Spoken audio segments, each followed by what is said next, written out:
One of the things that I've been enjoying a lot over the last couple months of winter fishing is fishing skinny, difficult water. For years, I used to try and avoid situations like this because they're hard, frankly. The fishing in conditions like this is not easy. But these days, I've had a lot of enjoyment out of finding ways to make it work and catching fish in water like this and just low, clear water conditions. In these conditions, the fish get a little bit more easy to spook, and they tend to be a little less voracious about their eating because they know that they're exposed. So in this video, we're gonna fish water on this stream and another stream that's low all day long. And we're gonna get a little bit of footage of how we target it. But let's go through some bullet points and some considerations of what you need to do to have a more successful day when you're on skinny water. So, 10 tips here for you. First, you wanna find depressions within the grand landscape of the river here. So, there's not a lot in this little bit of skinny water behind me here. There is a nice pool up here that is definitely a depression. But even behind me, there's a little bit of a bucket here on the river left side that slows down, and even a depression like that can hold fish during skinny water or in the winter. And number two, you never want to underestimate how skinny a water trout will hold in. So especially if you have a river that has a high density of trout, like a lot of tailwaters or spring creeks, they can spread out into places that you wouldn't expect. So as you're moving throughout the day, keep an eye about where you're walking around. As long as you got polarized glasses, you'll probably see fish that you spook out of some unexpected depressions. So notice that and then adjust where you fish as a result. Consider the color of your clothing too. Now I'm wearing black today, which probably actually is not a great thing around snow because of the silhouette. I'm mainly wearing black because it's a little bit cold and it soaks up some heat energy.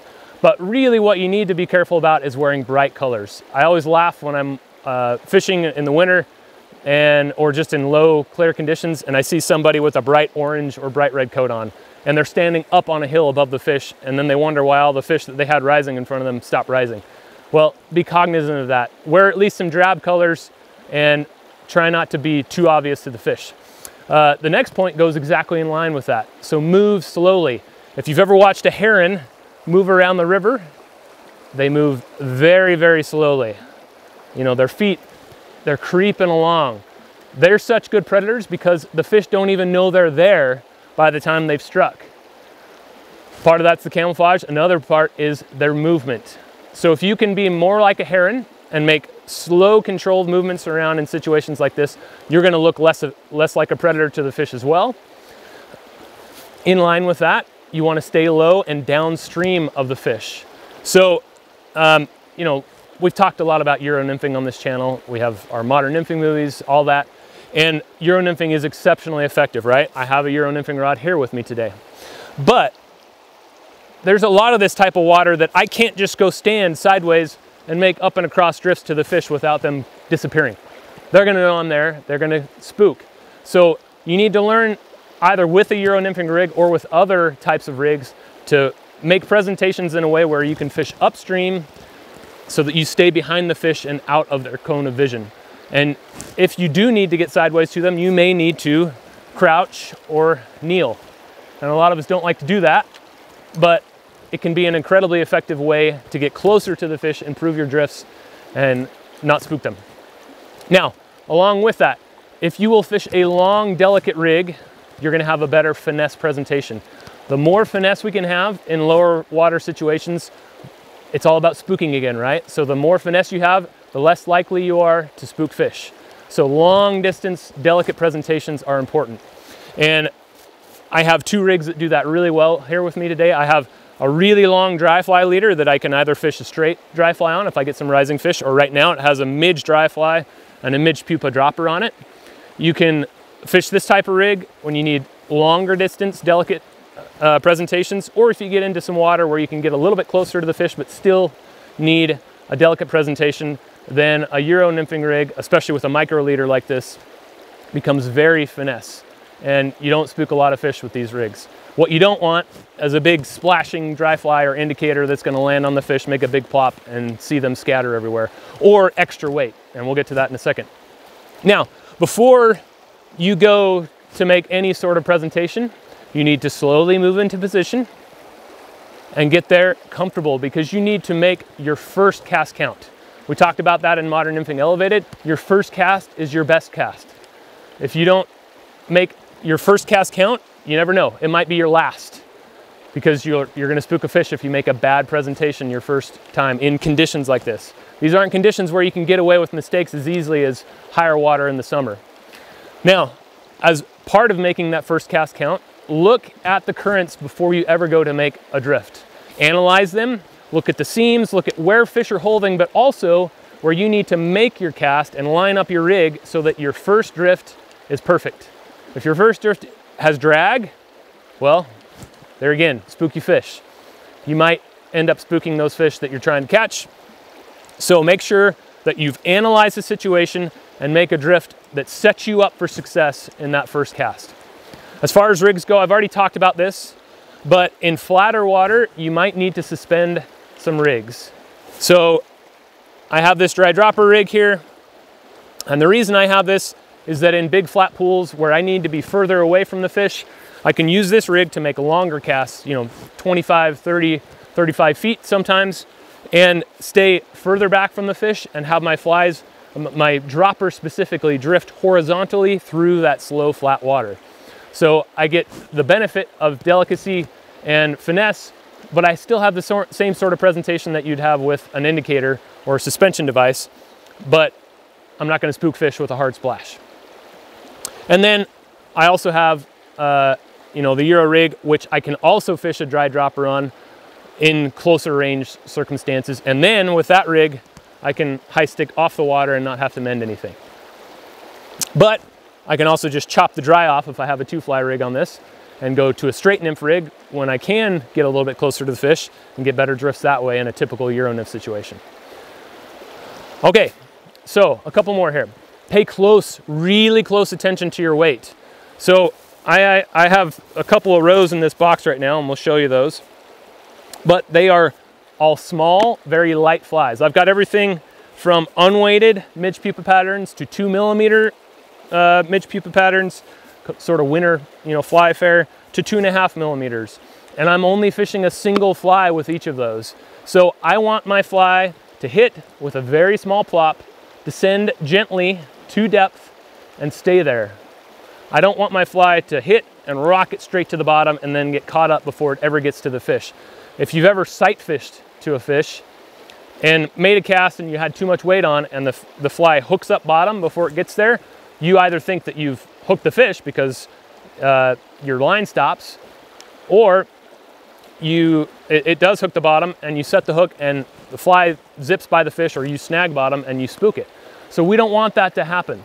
We want our fly to come to the fish at or about its level. I'd rather have that fly up above the fish by too many inches than below them, because at least there they can see it even if they don't want to move to it, but it's not going to spook them there.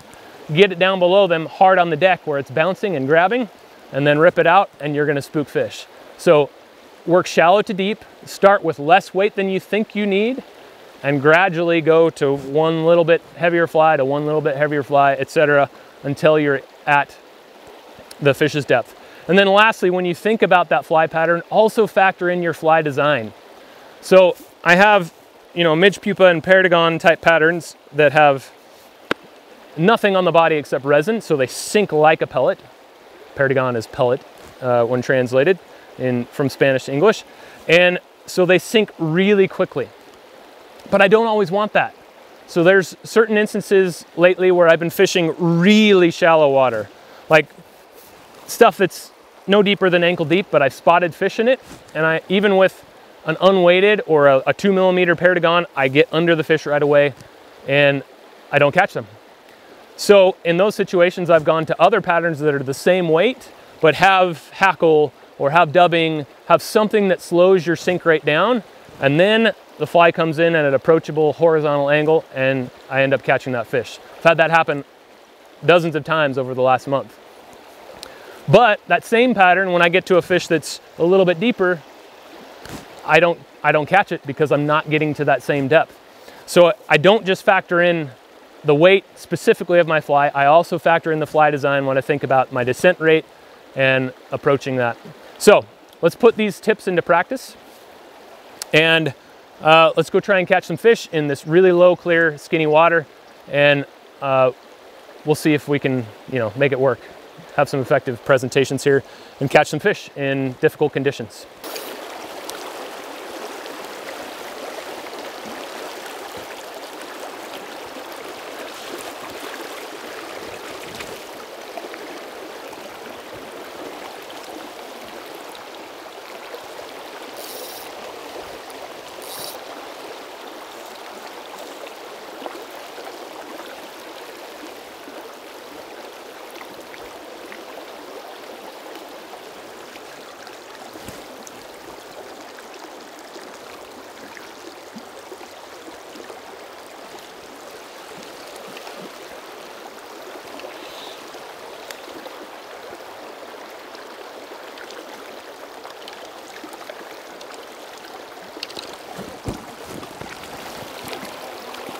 You can see this nice pool in front of me here.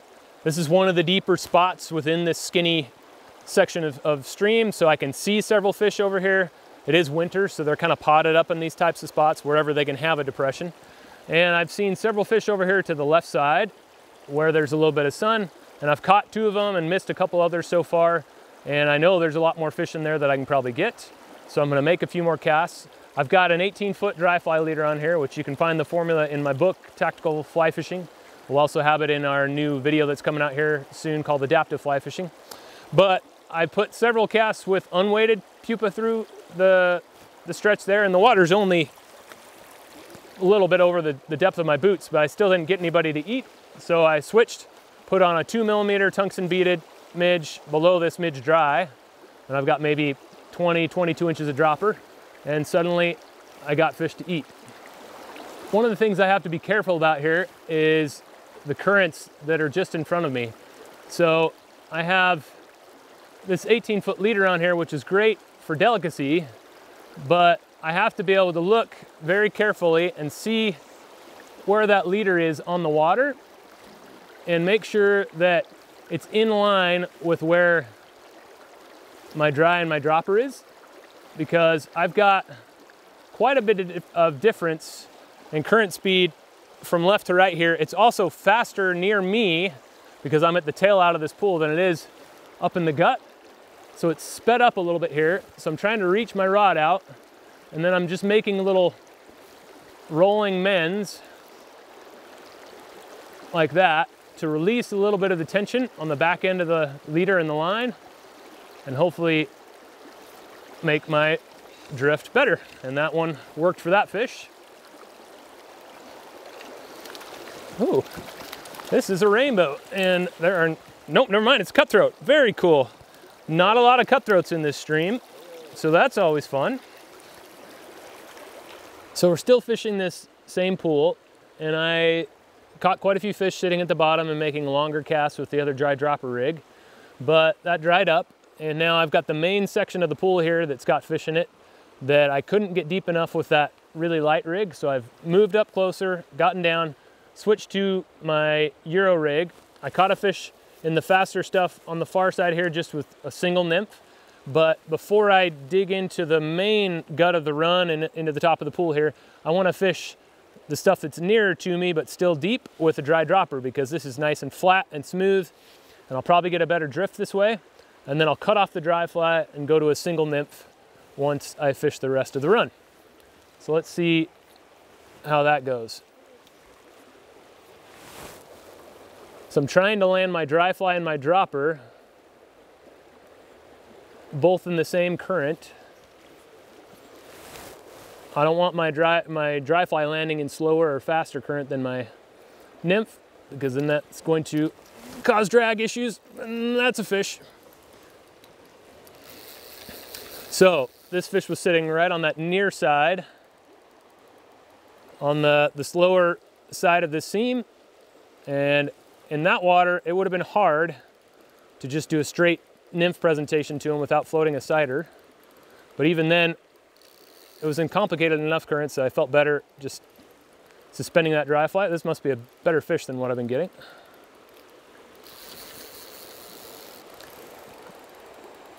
And of course he ran up through the whole pool, so hopefully he hasn't spooked everybody.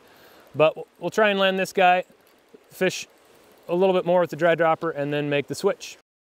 All right, so I just took off the dry fly and I'm basically just fishing a single nymph now. First drift through that heavier water, this fish ate. So it didn't take long. I was able to get a little bit deeper and boy, that's a hot fish. Able to get a little bit deeper and that water over there is a lot faster. And so having that dry fly suspending on top and the nymph in the much slower currents below wasn't giving me a very good drift. But by taking the dry fly off and just going straight Euro, then I got a lot better drift. But I'm still, you can see I'm low profile here. I've crouched down, I'm sitting on my heels so I can get close to these fish without spooking them. And that right there is about as big as fish get in this little stream. That's a real nice fish for this stream. Great fish. All right, I got a nice fish here. Quite a bit smaller actually than the last one I caught, but fun little 11-inch fish or so. But I wanted to highlight something real quick. So I'm still fishing this same pool. I've now pulled quite a few fish out of it, but I've done it by working a progression. So I started at the back end and I used a long dry dropper rig for sort of the tail out area and the left slow side that's just in front of me here. Then I went to this European nymph rig and I've got a tag on it here that I had a dry and fishing a dry dropper still along this slower edge. Then I took the dry fly off, went to a single 2.5 millimeter inverting bead nymph, caught quite a few fish through the faster lower end of it. But when I got up here to the middle of it, it's pretty fast and pretty deep with a couple of boulders right there that I need to get my fly behind. And even though this is, you know, fairly skinny water, there's enough current there, I still wasn't able to do it with a single 2.5 mil bead. So now I went to a 3 millimeter bead, inverting tungsten bead, and just a little perdigon, same thing I was fishing before. And I've made 2 casts and now caught 2 fish in this exact spot. So let me get back in there and we'll see if we can do it again. But it's the progression that I always talk about. So I always talk about working near to far, back to front, and shallow to deep. And that's exactly what I've tried to do in this pool. And I've caught a lot of different fish by switching through methods as a result. If I had just stuck with the original shallow dry dropper rig, I caught a few fish, but then it dried up because the fish that were in that water that could cover, they weren't willing to eat anymore. So then I went a little bit deeper in some different water, a little bit deeper still, and now I'm as deep as I can really get in this run. And there's another fish. So work a progression. Don't just use one rig. Come on, get over here. Don't just use one rig and expect it to do everything for you, or don't use the same rig without changing flies, changing weights. I've got 2 leaders here that I've worked in different ways, but this same leader right here, I could have still caught lots of fish on it, and I have been catching lots of fish on it just simply by changing the way I'm fishing it and rigging it. So I went from a dry dropper to just a straight Euro rig, and now I've gone to a second weight change, and I'm catching a lot of fish. So even in skinny water, even in shallow skinny water, you still a lot of times have to work shallow to deep. You can't just, you know, expect one weight, one length to do it all for you. If you want to maximize the number of fish you can get out of a spot, you got to be willing to make some changes. And if you do, you'll get extra fish. All right, I've caught quite a few fish through the gut of the run here. There's still a little bucket at the top that I'm going to finish hitting before we leave. But I want to make sure that I am very careful about how I move. So I'm staying crouched. I don't want to show myself to the fish. And hopefully that way I've not spooked any fish that I can catch now.